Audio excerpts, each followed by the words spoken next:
Photon back up. Photon overcharge going down there. Thank you for hanging with us with that little issue we had there. But Photon overcharge does go down, shoos those Phoenix away. They are just going to be hovering on around. There is a proxy pylon going down now at the expansion of Fear, so that will delay him in getting that a little bit. It's always annoying to have to pull your entire army back to kill a pylon that's stopping you from expanding. That's right, and he might even use that as a proxy. That's pretty aggressive, but it will shorten the amount of time that it would take to get units in there. He did just complete a warp in his base, so I think he's probably more concerned about those Phoenix right now than being too aggressive. But as we see, the Phoenix are pulling back, and he is doing an expansion, putting down an expansion here to his natural. So again, you know, as we saw in the last PvP, if you're forced to stay in your base, just defend and expand. And now Fear is going to see that pylon out there, send a single zealot out to start whacking away at it, as it does slow you down quite a bit if you can't get that expansion down. Oracle on the field now as well from Fear. And Fear looks like he's going out for blood once again. The Oracle going one way, the Phoenix going another. Ooh, but the Stalkers sense blood as they can't move everywhere. Okay, Phoenix doing a nice job here, poking in, but Oracle does come in at the same time. Stalker's there to intercept it. Does not even get to activate its guns, but the Phoenix are going to come in, pick up 3, it looks like, probes. So, distractions one way or another. Was able to get it done. Pylon going down at the north side of the base by Mike Ross to spot those incoming air units. And Fear, fairly satisfied with that amount of damage, heads back to the center of the map. Looks like he's going to try and go in from another direction. He's going to go face first into this pylon, though. Looks like we've got some pretty interesting compositions coming out of Fear here. Still sitting on really effectively only one base at this point. Robo Stargate with Immortals Void Rays definitely can be pretty powerful considering what Mike Ross has got going on, which is Blink so far. And quite a few of those Blink Stalkers as they blink up to try and catch a Phoenix. With that Twilight Council coming down as well. So I'm not sure, I'm not feeling the Colossus this game, as both players have Twilight. So we'll see what ends up coming out, but Mike Ross gearing up to do a little bit of a push here, moving into the natural expansion, meeting up at that proxy pylon with all Stalkers. There is no army diversity here, and there is an Immortal there with a Void Ray and a couple of Zealots. It's not quite enough to be able to deal with this, but all he has to do is cancel that Nexus. Not ideal, but shouldn't be too terrible. The Phoenix are coming back to lift up a few of those, and he looks like he doesn't want to cancel that. He wants to let it finish. Yeah. Sure enough, he sure does. He was really trying to get that Nexus down, I think, before it finished so that the Photon Overcharge couldn't be cast on it, but at that point the Phoenix came in. Phoenix, one of my favorite utility of Phoenix is just basically nullifying half of the opponent's army. And that's exactly what happened there. Was able to lift up 3 of those Stalkers, and the Immortal able to take those pot shots. I love how quickly Immortals can take down Stalkers, man. Just one of those Immortals can really add a lot of weight when you're going only against Stalkers. Yeah, those shields, too, really make the Stalkers do not very much damage at all. So it looks like Mike Ross is going to try and just kind of do a reverse contain here on Fear, as Fear doesn't really have enough actual army to move out, and Mike Ross with the mobility of Blink can kind of poke in, do a little bit of damage, and keep Fear on his toes. If he had an Observer, he could possibly blink up into the main base here, but that would be pretty risky. Charge coming out from Fear, so maybe see some Zealot Archon eventually, but I'm actually interested to see that he's making another Oracle here, which I think is a good move at this point to continue harassing a bit. Yeah, I did like that move by Mike Ross. He kind of moved in, took one shot at a pylon, and then blinked immediately out. He kind of baited a Photon Overcharge off of that Mothership Core, and he did get it. He still has a decent amount of energy on that Mothership Core, and moving back in with the Photon Overcharge still going down, took a couple of shots, blunk out. He did bait some energy out of that Mothership Core, but it still has enough for a subsequent Photon Overcharge. That's the Oracle out of Fear is heading across the map, and now knowing that Mike Ross is actually holding up at the front of his base, he knows that there's not as good of a defense in the mineral lines of his opponent. No cannons or anything gone down, so he will have a little bit of free reign with this Oracle, but against what I said, as I usually happens when I make a prediction, there is a Robotics Bay coming down from Mike Ross, so Colossus, it looks like, is going to happen. Mike Ross kind of having some spider sense there, does bring the Stalkers back in time to chase away the Oracle, not quite soon enough to get it killed, though, and the Phoenix are moving in on the left-hand side. But it does have a Photon Overcharge and a cannon in the mineral line there, so that side well defended.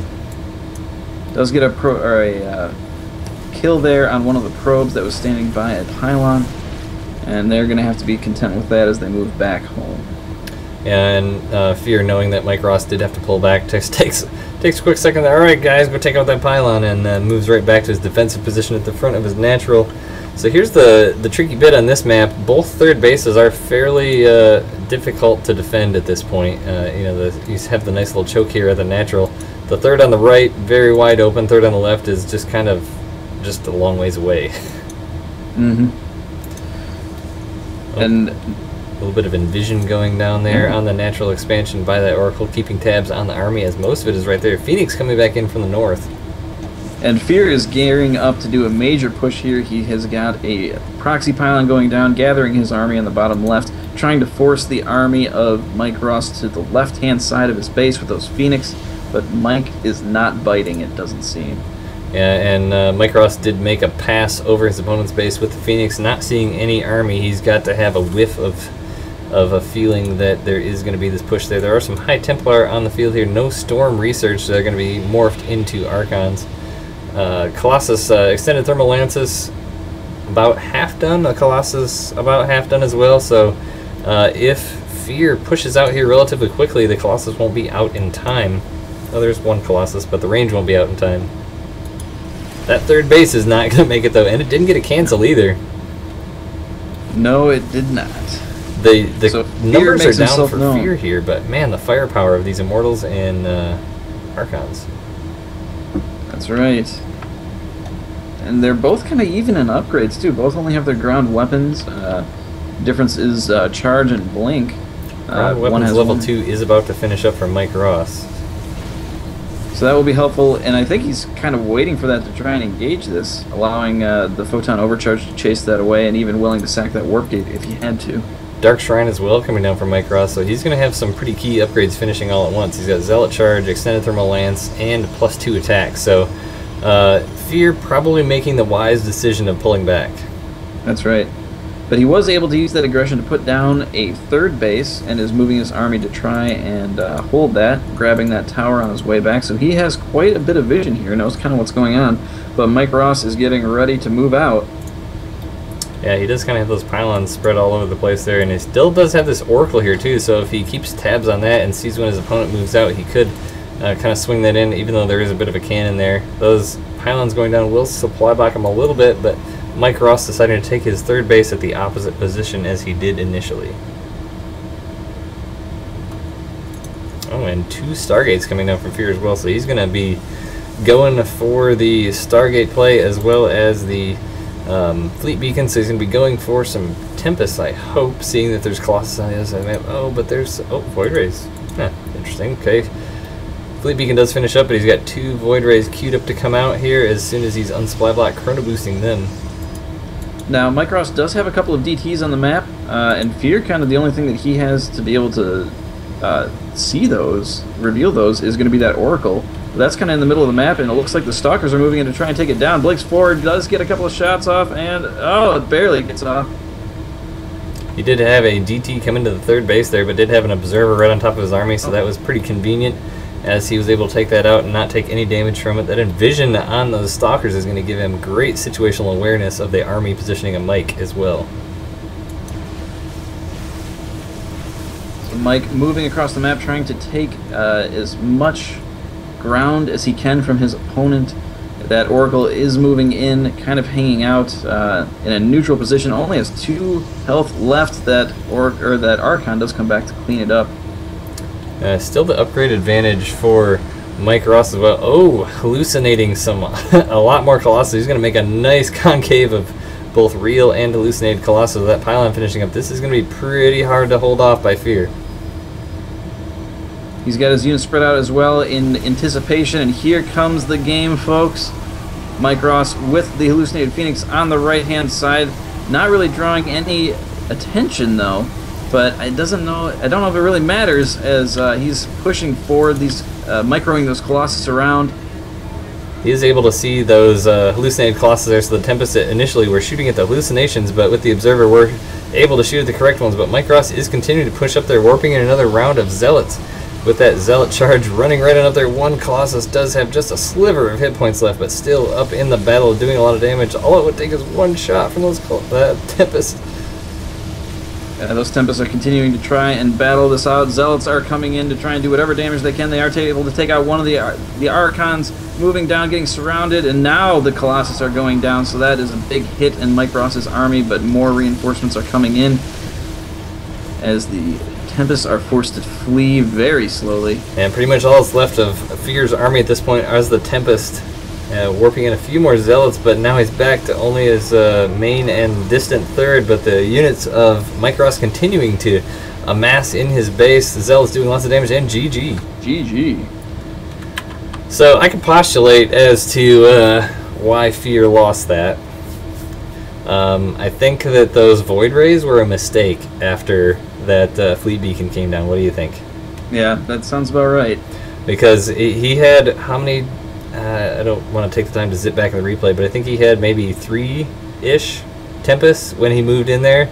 You need that 5 to 6 to one-shot those Colossus. And if he would have just had those 2 extra Tempests, even possibly 3 extra Tempests, because he had the vision to see those hallucinations, so that wasn't even really a problem for him. And if he would have been able to get those Colossus down, then he could have been able to focus the few Archons that were left. And with that big warp into units he had, he might have been able to hold it off. I mean, if he could have held it off, they were still fairly even because Fear still had 2 bases, and so did Mike Ross. And arguably, Fear might have been in a better position because his distant third was much fresher than Mike Ross's natural. So, theory crafting, but I think that's my thoughts. What do you think? I think that you're right on that. You know, Fear kind of was getting pummeled there at the end, and he really did put up a decent defense, but his unit composition just wasn't quite what it needed to be. And once his natural went down, it kind of was game over at that point. He was starting to lose some infrastructure. So even if those Zealot Warpins had come in, had been able to do the damage that he needed them to do, I still think it would have been a slow decline to oblivion for him in that game, unfortunately. So that does bring our match to 2-2 now. So these are very close match so far. Yeah, that's right. So it's still anybody's game. We still have more games on the roster. It looks like the next one here is going to be, what is it here? Instinct versus Happy. Yep, and we're going to take a quick break here real quick, but while we're at our break, take a second in chat. Also, I'll give you a second to turn off ad block.